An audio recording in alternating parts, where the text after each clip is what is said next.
Welcome back to Jacoby's Book Club. Make sure you like, share, and subscribe, and visit my other page, Kobe for Real, where I talk all celebrity shit. Now, let's continue with this book. I make my own rules. LL Cool J's Autobiography with his editor, Karen Hunter. So we left off LL Cool J daddy, then shot the mama and his granddaddy, left to escape to California. They survived it, right? They're healing and blah blah blah blah blah. We gonna move a little forward because we gotta get to the point of LL Cool J's career. Hold on. His mama gets with this man named Roscoe. Roscoe is a bullshitter too. They move out of the what's the name? They move out to their his grandparents' house to their own house. Then they move back in. LL gets into trouble at school. Um, he starts fighting kids. He gets into a bike accident. And the reason I'm moving forward because I mean this shit is like I don't want to spend so many videos on going slow. We got to get to LL Cool J's career because that's the highlight of the book. So then he wanted a dirt bike. His grandfather said he think about it. He drives his friend's dirt bike. And he gets into an accident. His grandfather finds out about it. Then his grandfather finds out. He asks his grandfather for these two turntables. He buys it. And LL gets into the hip hop world and started rapping. So now let's move on. So we skip 3, 4, and 5. We on to chapter 6, where we get to LL's career. The sixth chapter of this book is called Escape to Planet Hip Hop. Listen, I got the same shirt on because I'm doing all these videos in 2 days. Because I only got this video for 48 hours, this book for 48 hours. Because these motherfuckers don't get LL Cool J's book. How the fuck you don't get LL Cool J's book? But they got The Color Purple, the book. And The Color Purple book came out in 1971. That's 54 years ago. Fuckers. Alright, Escape to Planet Hip Hop. I came home from school and ducked into my grandparents' house through the side door. I couldn't tell you what I was wearing, but I know a hat was on my head. I don't know what the weather was like, or even what the day was like. All I remember is walking through the door and hearing these words that I have been waiting for weeks. Make that a lifetime. Some guy named Rick called my grandmother, said, go back.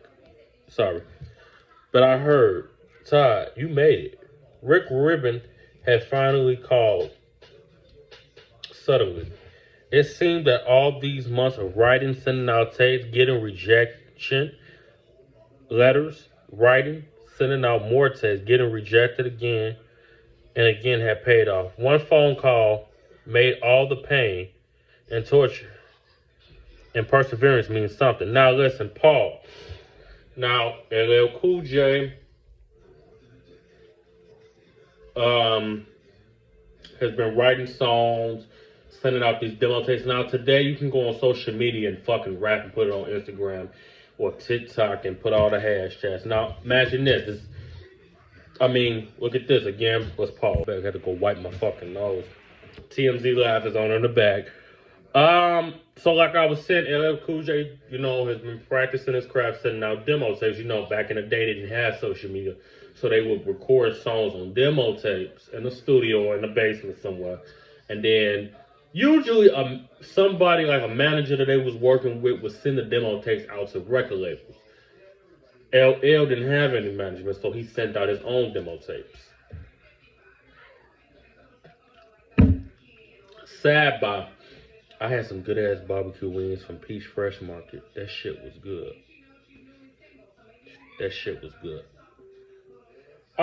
Back to the book. Barbecue wings. It was one of the happiest moments in what seemed to be a hard look life. I called Rick and he said, I got it. He told me to come down to his office, which turned out to be his dorm room at NYU in Greenwich Village. He was going to school and produce and rap at the same time. I caught the F train in Manhattan and was sweating. I said swim. Was sweating the whole 50-minute ride. The train was humming as usual. But despite the nasty subway smell, where was I? I'm sorry. But despite the nasty subway smell, the ride was pretty sweet. I got off the train and entered what was for me a new world. I had never been to the village. It almost put me in a culture in shock. In Queens, everything was laid back and similar. The same people did the same things in the same places all the time. Pause. Sad but I noticed and I learned that a lot of people that were born, fuck me, a lot of people, because the book went back, that were born in the 70s or the 80s, or even the 60s, didn't really go on vacations and travel until they got in their 20s and their 30s where they made their own money. Now, mind you this, people that have their kids now, because I travel a couple, people, parents didn't have it like they got it now. Like people did what they did the best they could what they had. So what I imagine a lot of the hood people that was born in the 20th century, mid 20th century, really stayed inside of their hood. They really ain't never been nowhere beside their hood, their city, or their state. So let's move the fuck on.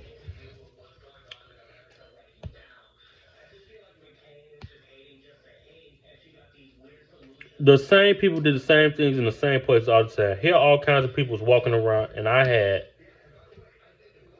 no idea who they were, where they were even going, or what they were up to. But none of that really mattered because the only thing I was thinking about was meeting with Rick Rubin,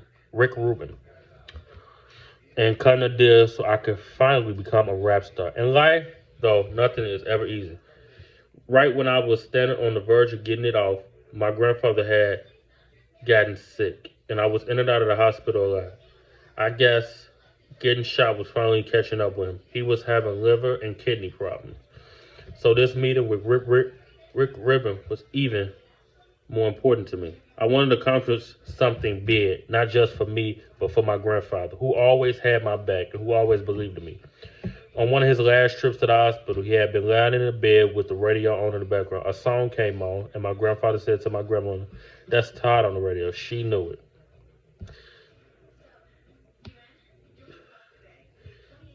She knew it could not be me and said, "That ain't Todd." He yelled at her, "You shut up." He said, "It is too Todd." Maybe being sick and lying in bed with a lot of time to meditate, he could see where I was going. But even before it actually happened. So it seems like I don't know if he's saying his grandfather. It seems like his grandfather had dementia or Alzheimer's or some shit because I don't know. I don't know. Maybe. But his grandfather, in the last video, was shot by his father, so in his stomach. I think that's the worst place to ever get shot at, in your stomach.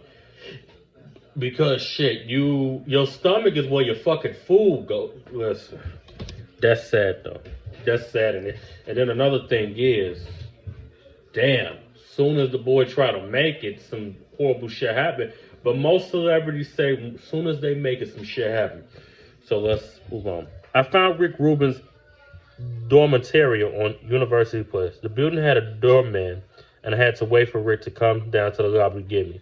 As I stood there, I thought of all the great things to say, like, "Yo, man, I'm ready to be a star." And that's plenty more where that came from. Then maybe I would hit him off with the rap, and I write the night before.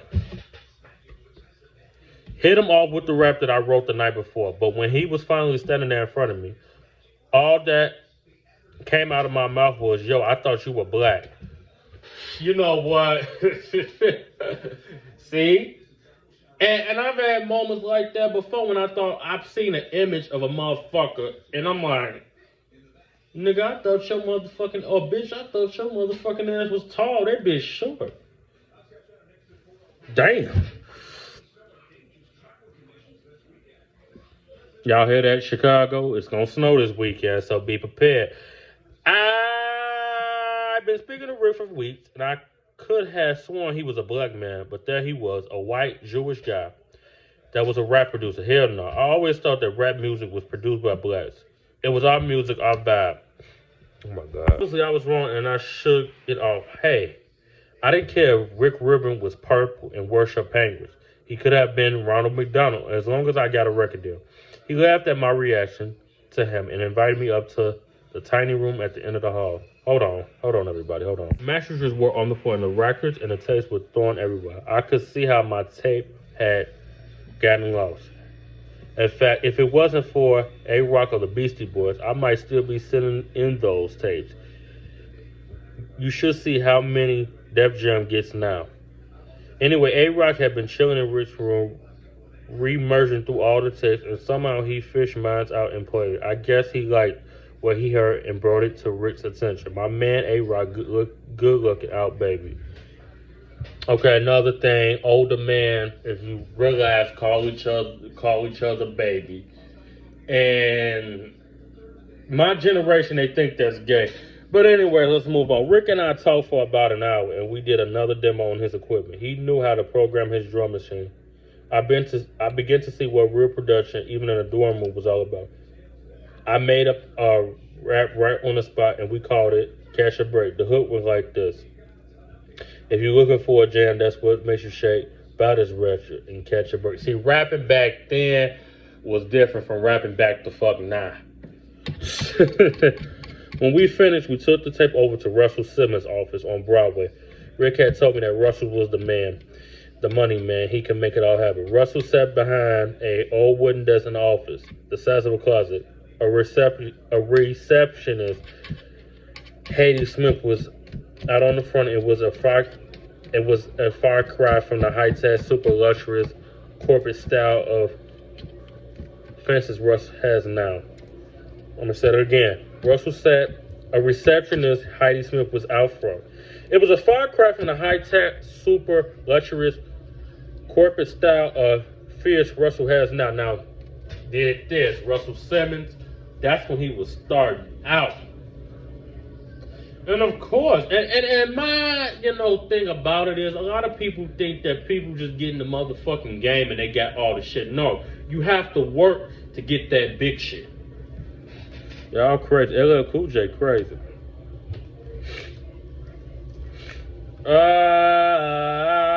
He listened to my demo and scrunched up his face. Nah, it's the same old thing, he said. Just like the Treacherous 3 and everybody else. It's the same old thing. But even though I had just met Rick, had my back. He convinced Russell to give me another shot. But even though I just met him, Rick had my back. He convinced Russell to give me another shot. So we went to a real studio and recorded I Needed a Beat. My man Finesse, first of all, that damn Russell Simmons is a nothing ass motherfucker.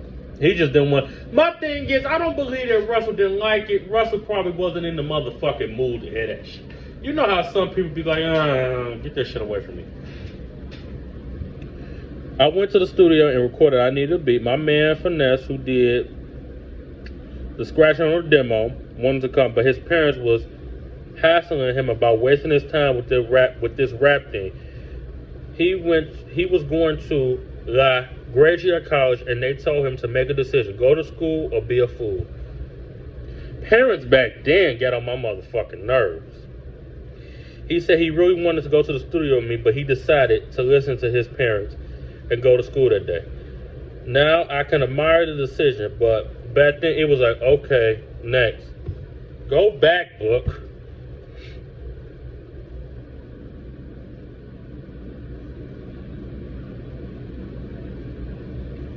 I called this kid Philip, who I knew through my underground connections. He was a decent DJ who rocked over in Corona, Queens. He was the original cut curator and is featured on I Need a Beat. So when he mean by cut curators for the young people, I know I'm young too, but y'all don't know. He's talking about how they cut demos at a studio. I mean, whatever.